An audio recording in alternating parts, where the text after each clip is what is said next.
Hello viewers, कैसे हैं आप सब। आशा करता हूं अच्छे होंगे और इस चैनल पे अपलोड किए गए सभी वीडियोस को देख रहे होंगे और सीख रहे होंगे। तो फ्रेंड्स, स्वागत है आपका माइक्रोसॉफ्ट वर्ड के इस कंप्लीट कोर्स के डे 6 में। फ्रेंड्स, इस चैनल पे एमएस वर्ड के कई क्लास के वीडियोस अपलोड कर दिए गए हैं, यानी कि डे 1 से लेकर के डे 5 तक प्रीवियस वीडियो, इस वीडियो के पहले के वीडियोस को अपलोड कर दिया गया है। तो आप इस वीडियो को पहली बार देख रहे हैं तो पहले जाकर के इस कोर्स के पहले के वीडियो यानी प्रीवियस वीडियो यानी डे 1 से लेकर के 6 तक के वीडियो को देख लें, ताकि उसमें बताई गई सारी चीज़ें क्लियर हो जाएं।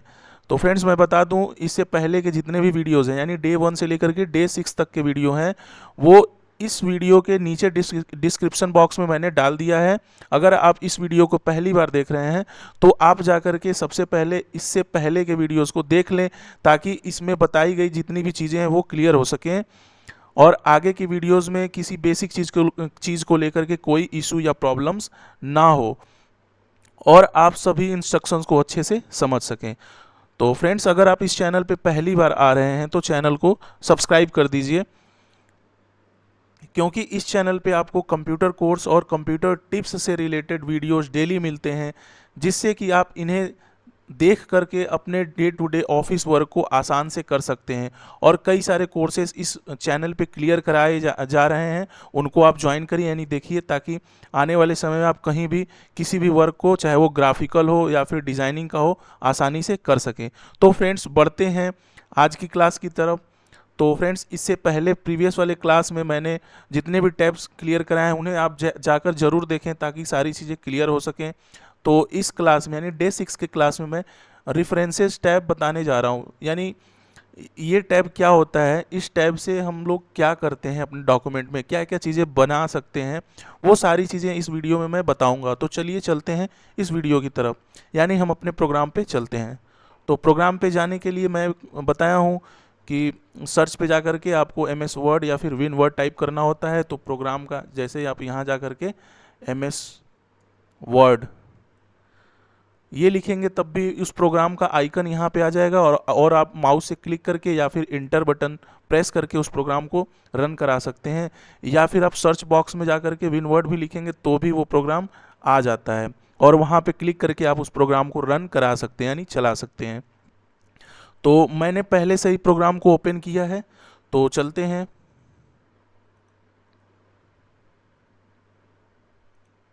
तो फ्रेंड्स, मैं बता दूं पहले रेफरेंसेस टैब होता क्या है। तो जितने भी प्रकार के हम लोग बुक डिज़ाइन करते हैं या फिर बुक बनाते हैं, उनको बनाने में रेफरेंस टैब एक अहम भूमिका निभाता है। यानी कि जैसे हम बुक बनाते हैं तो बुक बनाते समय बुक का पहला पेज होता है, तो उसमें सारी चीज़ें हम लोग बुक के बारे में लिखते हैं। फिर उसके बाद दूसरा पेज होता है, उस पेज पे जितने भी कंटेंट्स चैप्टर वाइज हैं और पेज वाइज हैं उनको, यानी कंटेंट का एक लिस्ट होता है जिसमें सारी चीज़ें लिखी गई होती हैं कि कौन सा चैप्टर है, किस पेज पे है। तो ये सारी चीज़ें इसी रेफरेंसेस टैब के थ्रू ही बनती हैं। या फिर कोई हम लोग डेटा या फिर पोयम या फिर किसी राइटर का लिखा हुआ पैराग्राफ कहीं से कॉपी कर करके यहाँ पे लाते हैं, तो उसके बारे में कैसे रेफरेंस देते हैं कि ये डेटा उस ऑथर का है। एग्जाम्पल के तौर पर मान लीजिए महात्मा गांधी का मैं कोई पैराग्राफ, मतलब उनके द्वारा दिया गया कोई पैराग्राफ है या फिर कोई लेख है, मैं लेता हूँ, तो वहाँ पे रेफरेंस के लिए मैं इस टैब का यूज करूँगा और उस पैराग्राफ में उनको मतलब वहाँ पे इंटर करके दिखा देता है ये पैराग्राफ कि मतलब ये इनके द्वारा दिया गया ये कोट्स है या फिर इनकी ये लाइन है। तो चलिए जानते हैं ये सारी चीज़ें कैसे क्या होती हैं। तो उसको समझाने के लिए मैं यहाँ पे पहले टेक्स्ट लिया हूँ, यानी कि इसमें सबसे पहले है टेबल ऑफ कंटेंट्स। तो इसको समझाने के लिए मैंने कुछ टेक्स्ट यहाँ पे बना लिए हैं, यानी कि मैंने कुछ डॉक्यूमेंट बना लिए हैं हेडिंग वाइज। तो सबसे पहले जान लीजिए कि टेबल ऑफ कंटेंट्स होता क्या है। तो मैंने अभी कुछ देर पहले ही इस वीडियो में बताया कि जब भी हम बुक डिज़ाइन करते हैं तो बुक के फर्स्ट या फिर सेकेंड पेज पे उस बुक का कंटेंट्स होता है, यानी कौन कौन सा चैप्टर है, किस किस पेज पे है, तो वो हमें पहले क्लियर करना होता है, यानी बनाना होता है उस बुक में। तो मतलब उसी को कहते हैं टेबल ऑफ कंटेंट। तो टेबल ऑफ कंटेंट बनेगा कैसे, तो बनाने के लिए सबसे पहले आप एक डॉक्यूमेंट क्लियर कर लेंगे, मतलब बना लेंगे जो भी आपका बुक डिज़ाइन करने का डॉक्यूमेंट हो। तो मैंने मान लीजिए कंप्यूटर से रिलेटेड एक डॉक्यूमेंट बनाया है। Heading wise. तो इस हेडिंग को हम लोग करेंगे क्या कि पहले होम पे जाकर के हेडिंग 1 कर लेंगे, जितने भी हेडिंग्स हैं, तभी जाकर के हम टेबल ऑफ कंटेंट्स बना सकते हैं। सबको हेडिंग 1 में चेंज कर लेंगे, जितने भी हेडिंग हैं हमारे इस पैराग्राफ के।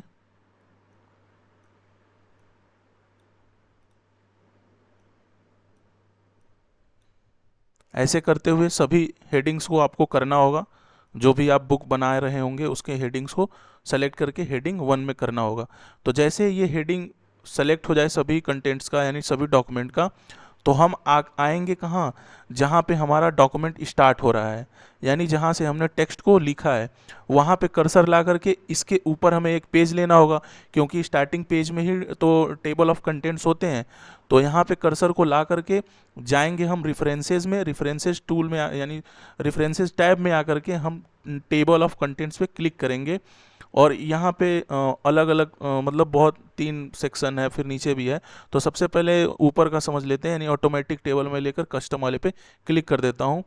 तो जितने भी हमने यहाँ पे हेडिंग डाला था हेडिंग 1 में, उसके ऊपर जाएंगे यानी अगले पेज पे जाएंगे। देखिए पेज मैंने नहीं लिया था, तो पेज पहले पीछे जाकर यानी कंट्रोल जेड करके इसके ऊपर एक पेज ले लेते हैं, तभी जा करके समझ में आएगा। इंसर्ट में जाएंगे और यहाँ से ब्लैंक पेज ले लेंगे। तो देखिए यहाँ से ऊपर मैंने ब्लैंक पेज ले लिया है। तो अब यहाँ पे हम आकर क्या करेंगे, रेफरेंसेस में डायरेक्टली टेबल ऑफ कंटेंट्स पे क्लिक कर देंगे, क्योंकि हमने हेडिंग तो बना दिया है, जितने भी मतलब हेडिंग थे। तो टेबल ऑफ कंटेंट्स पे क्लिक करेंगे, वो डायरेक्टली बना देगा। तो देखिए बन गया है यहाँ पे, ठीक है। कर्सर क्योंकि यहीं पे था इसीलिए इसी पेज पे बनाया है, तो कर्सर को ले जाते हैं ऊपर की तरफ।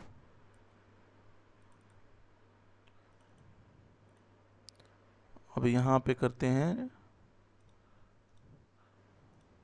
तो देखिए यहाँ पे आ गया है टेबल ऑफ कंटेंट्स, यानी जो भी हमने कंटेंट बनाया था सब यहाँ पे आ गया है। और पेज वाइज आया है, जैसे कि पेज नंबर 3 पे था हमारा मिनी कंप्यूटर का टॉपिक, और 3 वाले पे ये भी है मेन फ्रेम का टॉपिक। तो अगर हम किसी टॉपिक पे जाना चाहते हैं इस वर्ड के अंदर, यानी वर्ड प्रोग्राम के अंदर, तो कंट्रोल बटन के साथ उस टॉपिक पे क्लिक करेंगे, यानी उस कंटेंट पे क्लिक करेंगे, डायरेक्टली हम चले जाएंगे। देखिए अभी देखिए मैंने कंट्रोल के साथ वहाँ प्रेस किया, यानी इंटर किया, तो हाइब्रिड कंप्यूटर पे चला है। एक बार और देख लीजिए ऊपर चल के। मुझे जाना है डिजिटल कंप्यूटर के में, यानी डिजिटल कंप्यूटर के टॉपिक पे जाना है। तो डायरेक्टली कंट्रोल बटन दबा कर क्लिक करेंगे, तो वहाँ पे डायरेक्टली चले आएंगे। तो ऐसे ही आप टेबल ऑफ कंटेंट्स बना सकते हैं अपने बुक के लिए, ठीक है। उसके बाद है ऐड टेक्स्ट, यानी कैसे हम टेक्स्ट ऐड करते हैं। अगर और ज़्यादा हमें कंटेंट को ऐड करना है और उसके कंटेंट लिस्ट बनाना है, तो उसके लिए क्या करेंगे। जैसे कि इतना हमारा कंटेंट बन गया, अब बनाने के बाद हम कोई और टॉपिक ऐड किए हैं नीचे, उसको हम उस कंटेंट में शामिल करना चाहते हैं, तो कैसे होगा। तो सबसे पहले टॉपिक पहले जो हमें ऐड करना है वो बना लें। जैसे कि मैं बना ले रहा हूँ डेटा,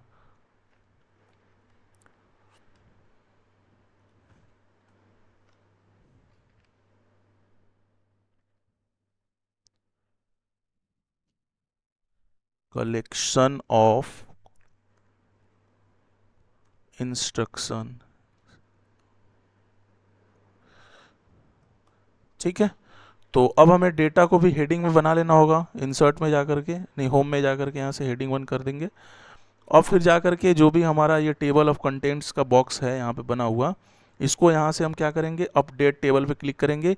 तो जो भी हमने नया ऐड किया हुआ है कंटेंट, वो इस कंटेंट के टेबल में आ जाएगा। आप यहाँ पे क्लिक करके भी ला सकते हैं, और रेफरेंसेस में जाकर के अपडेट टेबल पे क्लिक करके भी ला सकते हैं। और यहाँ पे आपको आना होगा अपडेट इंटायर टेबल, यानी सभी कंटेंट को अपडेट करना। ओके करेंगे तो देखिए आ गया है डेटा का भी यहाँ पे। तो ऐसे ही आप कंटेंट बना सकते हैं, टेबल ऑफ कंटेंट जो भी आपका बुक हो उससे संबंधित। तो आगे बढ़ते हैं, आगे है फुट नोट्स। तो फुट नोट्स के लिए भी मैंने कुछ टेक्स्ट लिखा हुआ है, उस पर चलते हैं।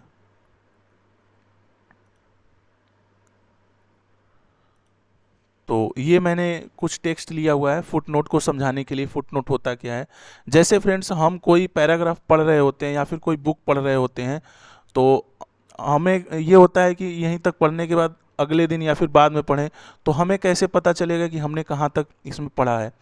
अगर ज़्यादा कंटेंट हो तो उसमें थोड़ा सा इशू होता है, ज़्यादा पेज का हो तो डॉक्यूमेंट, तो इसलिए होता है फुटनोट। तो फुटनोट जहाँ भी आपको लगाना है, जिस पैराग्राफ पे लगाना है, वहाँ पे आपको माउस से क्लिक करना होगा, यानी कर्सर को लाना होगा और इंसर्ट फुटनोट पे क्लिक करना होगा। और क्लिक करने के बाद जैसे मैं लिख दूं कि इस पैराग्राफ के आगे का मुझे कल पढ़ना है, यानी आई विल रीड टुमारो, तो ये यहाँ पे सेट हो जाएगा। तो हमें कैसे पता चलेगा, वहाँ पे नंबर दिखाएगा, नंबर 1 दिखाएगा, इससे हमें पता चल जाएगा कि हम यहीं तक पढ़े हैं, इसके बाद आगे पढ़ना है। तो अगर आप यहाँ पे जैसे ही आप माउस को पॉइंटर लाएंगे वो बताएगा आई विल रीड टुमारो, मतलब जो भी नोट्स हमने लिखा है उसमें वो बताएगा।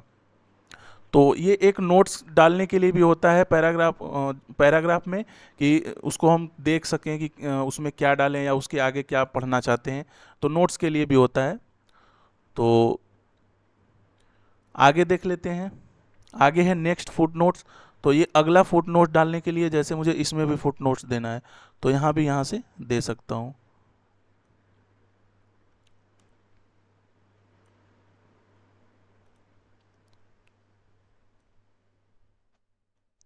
जैसे यहाँ आकर के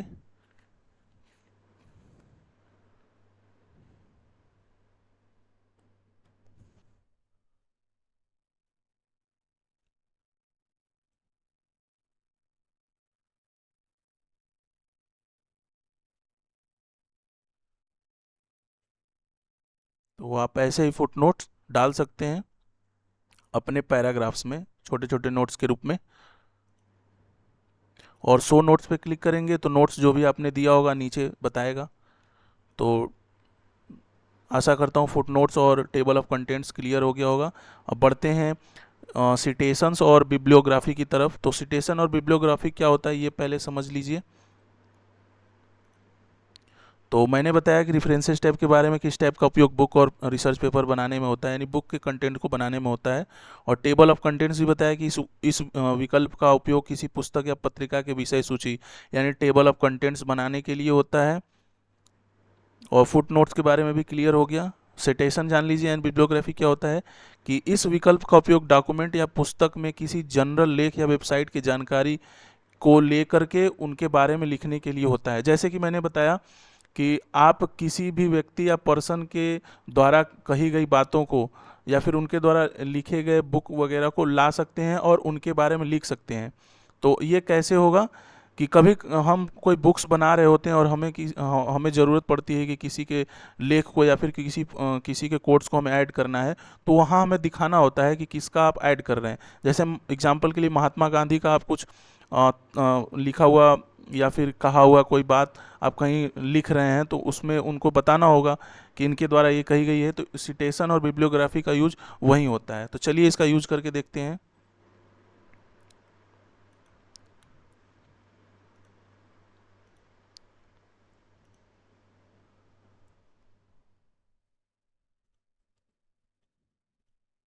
इसका यूज करने के लिए मैं कुछ टेक्स्ट ले रहा हूँ।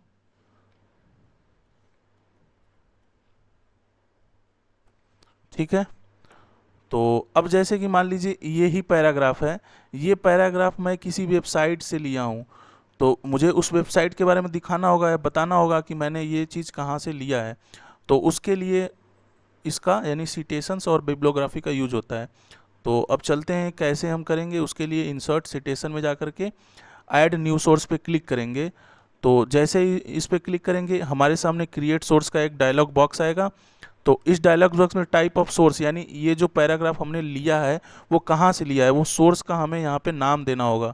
जैसे ये किसी बुक से लिया है पैराग्राफ, तो बुक का यहाँ पे दिखाना होगा। या फिर किसी जनरल आर्टिकल से लिया है तो जनरल आर्टिकल में दिखाना होगा। या फिर किसी रिपोर्ट से लिया है या फिर किसी वेबसाइट से लिया है। तो मैं अभी सबका एग्जाम्पल एक ही है, आप बस यहाँ पे दिखा सकते हैं किसी का। तो मैं एग्जांपल के लिए वेबसाइट ले रहा हूँ कि मैंने ये जो लॉरेम वाली ये लाइन है ये किसी वेबसाइट से ली है, तो मुझे वेबसाइट को देना होगा रेफरेंस में।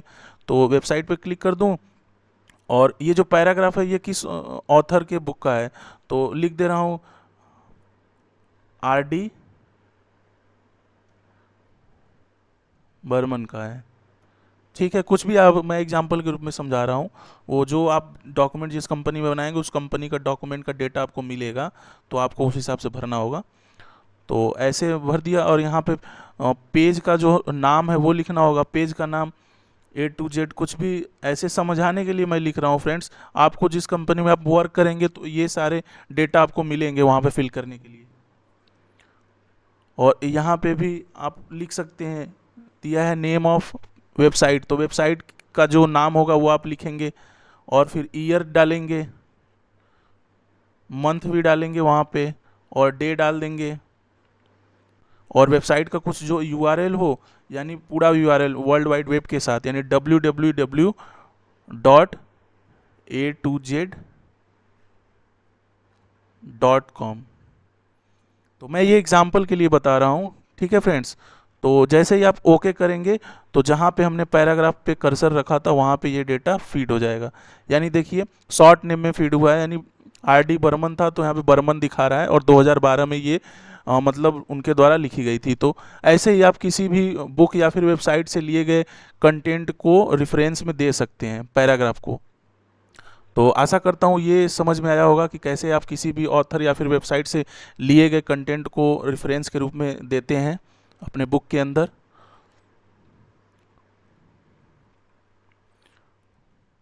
अब यहाँ पे है मैनेज सोर्स। जैसे ही मैनेज सोर्स पे क्लिक करेंगे तो जो भी आपने इस पैराग्राफ में एंट्री की है उसके बारे में बताएगा, उसको डिलीट करने के लिए भी देगा, उसे एडिट करने के लिए भी देगा। यानी आपने कुछ स्पेलिंग वगैरह कुछ मिस किया है तो उसको आप यहाँ से एडिट कर सकते हैं।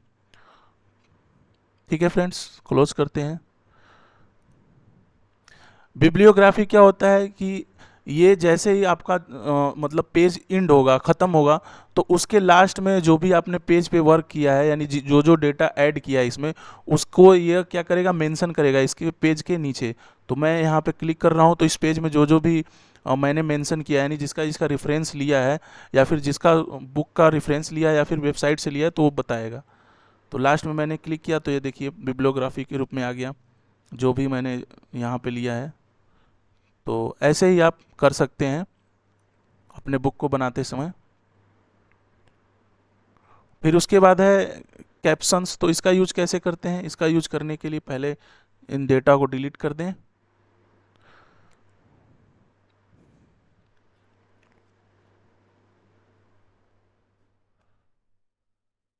तो कैप्शंस का यूज होता है फ्रेंड्स, जैसे कि हम कोई पिक्चर लेते हैं और पिक्चर को बार बार लिखना होता है उसके नीचे पिक्चर 1 पिक्चर 2। तो उस कंडीशन में पिक्चर को सेट करने के लिए, यानी उसके नाम को जैसे कि पिक्चर 1 2, तो उसके लिए इस रिबन का यूज होता है कैप्शंस का। तो उसके लिए हम पहले पिक्चर को यहाँ पे इंसर्ट कर लें।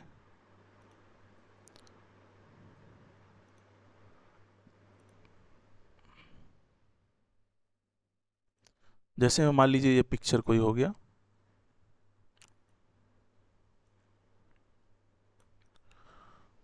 इसको इन फ्रंट ऑफ टेक्स्ट कर देते हैं, जैसे ये हो गया। तो अब इसके नीचे हमें पिक्चर 1 लिखना है, तो वो तो हम डायरेक्टली भी लिख सकते हैं, लेकिन इसका यूज करेंगे हम बुक बनाते समय। अब यहाँ पे करेंगे इंसर्ट, और यहाँ पे फिगर 1 है या फिर पिक्चर 1 है, जो भी हम यहाँ पे इंटर करेंगे वो उसके नीचे इंटर हो जाएगा लेबल के रूप में। देखिए यहाँ पे फिगर 1 बताया, तो हम यहाँ पे इसको कर दें। तो ऐसे ही आप किसी भी पिक्चर को अपने डॉक्यूमेंट में डालेंगे, और उसका फिगर 1 या फिर फिगर 2 जैसे जैसे बढ़ेगा वैसे वैसे आप कर सकते हैं। तो यहाँ पे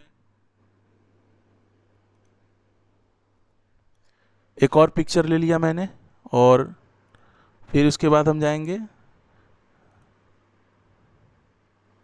इंसर्ट कैप्शन में, और यहाँ पे फिगर 2, यानी जैसे जैसे आपका फिगर जो आएगा वो उस हिसाब से वो देगा,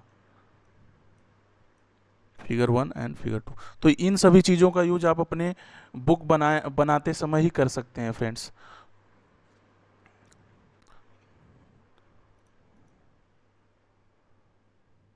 और यहाँ पे जैसे आप इंसर्ट टेबल ऑफ फिगर पे क्लिक करेंगे तो जितने भी पिक्चर आपके इस पैराग्राफ में या फिर इस पेज या डॉक्यूमेंट में होंगे वो लास्ट में बताएंगे। देखिए यहाँ पे बता रहा है टेबल ऑफ कंटेंट के रूप में, इसको डिलीट करके मैं दिखा रहा हूँ। तो जो कैप्शंस है, इसमें किसी भी पिक्चर को हम अपने डॉक्यूमेंट में ऐड जब करेंगे तो उसमें क्या क्या नाम लिखना है उसका, उसके लिए होता है। और उसका एक कंटेंट ऑफ टेबल बनाने के लिए, यानी इंसर्ट ऑफ टेबल भी बना देगा पिक्चर का एक।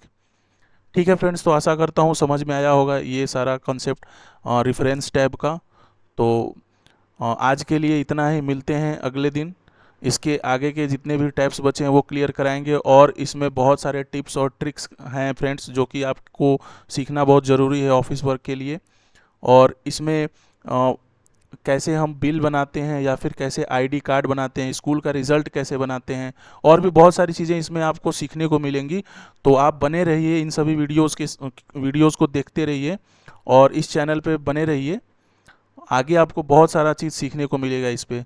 तो फ्रेंड्स बस इतना ही, मिलते हैं नेक्स्ट वीडियो में। तब तक के लिए आप इस चैनल पे जितने भी वीडियोज़ हैं सभी को देखते रहिए और अच्छे से सीखते रहिए। तो थैंक यू फ्रेंड्स, जय हिंद।